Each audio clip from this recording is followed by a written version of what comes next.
বিজেপির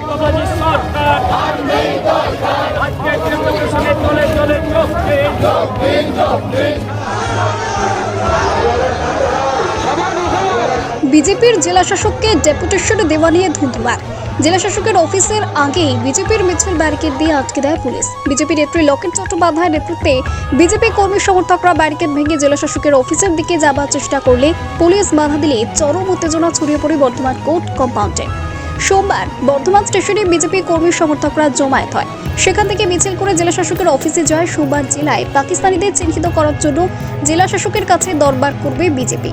বর্ধমান দুর্গাপুর বিজেপির সাংগঠনিক জেলা সভাপতি অভিজিৎ তাঁর রবিবার সাংবাদিক বৈঠকে বলেন, পাহেলগাঁওয়ে জঙ্গি হামলার পরিপ্রেক্ষিতে কেন্দ্রীয় সরকার পাকিস্তানিদের চিহ্নিত করে পাকিস্তান পাঠানোর জন্য নির্দেশিকা জারি করেছে। তার জন্য পূর্ব বর্ধমান জেলায় পাকিস্তানিদের খুঁজে বের করার জন্য জেলা শাসকের কাছে স্মারকলিপি দেওয়া হয়। মিছিলের নেতৃত্ব দেন বিজেপি নেত্রী লকেট চট্টোপাধ্যায়। এতদিন পর উনি এখন এই বাংলার অভিভাবক, প্রত্যেকে গেছেন, ওখানে রাজ্যপালও গেছেন। আজকে উনি এখন যাচ্ছেন, এখন বলছেন সাহায্য করতে এসেছিলাম। যেই দিনকে আক্রমণ হয়েছিল তার পরের দিন কেন আসেননি ছুটতে? কেন দৌড়ে আসেননি? ওখানে বসে বসে কথা বলে যাচ্ছেন, ভাষণ দিয়ে যাচ্ছেন। কেন? কারণ যারা আক্রমণ করেছে তাদের ভোটটা খুব দরকার, তাদের ভোট দরকার।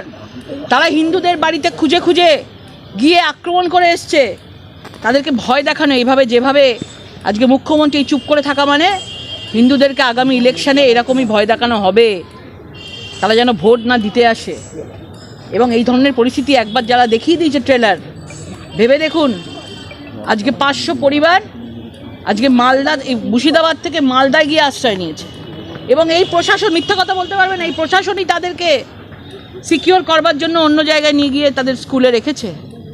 এখন গিয়ে উনি ভেবেছেন যে দুজন হিন্দু বাবা এবং ছেলে মারা গেছেন, হরগোবিন্দ এবং চন্দন দাস, তাদের পরিবারকে হাইজ্যাক করে নিয়ে স্টেজের মধ্যে এসে তৃণমূলের পতাকা ধরাবো। সব ব্যাপারে রাজনীতি, সব ব্যাপারে। পহেলগাঁওতেও রাজনীতি করবো, কাশ্মীর নিয়ে একটা কথা বলবে না। সন্ত্রাসবাদীদের কোনো ধর্ম হয় না। আর সেখানে সারা দেশ দেখছে, প্রত্যেকটা প্রত্যক্ষদর্শী বলছে যে ধর্ম দেখে দেখে আলাদা করে খুন করা হয়েছে, গুলি করা হয়েছে মাথায়। সব জায়গাতে তিনি রাজনীতি করতে চাইছেন। মুর্শিদাবাদের কাছে রাজনীতি করতে সফল হননি উনি। যতই উনি ওনার ভাষণ দিয়ে মুখ বন্ধ করবার চেষ্টা করুক, মানুষ বুঝে গেছেন জগন্নাথ মন্দির, আরও কত কি মন্দির করুক না, শিব মন্দির, জগন্নাথ মন্দির, যতই মন্দির করে দেখানোর চেষ্টা করুক, ওনাকে আর কেউ বিশ্বাস করে না। তারা নিজের ইচ্ছায় এসছে, তারা নিজেরা বলেছে, তারা নিজেরা পালিয়ে এসেছে। যেখানে তাদের পরিবারের দুজনকে কুপিয়ে খুন করেছে, আমরা সবাই সেই ভিডিও দেখেছেন। নৃশংস। উনি এখন এসছেন, আমরা তো অবাক হয়ে যাই। একজন মহিলা, মায়ের জাত, কি করে এতটা এরকম হতে পারে? শুধুমাত্র ভোটের জন্য, ভোট ছাড়া কিছু বোঝে না, সবকিছুতে রাজনীতি। বেশ করেছে তারা চলে এসছে। Bureau report, Jazba 24 Bangla.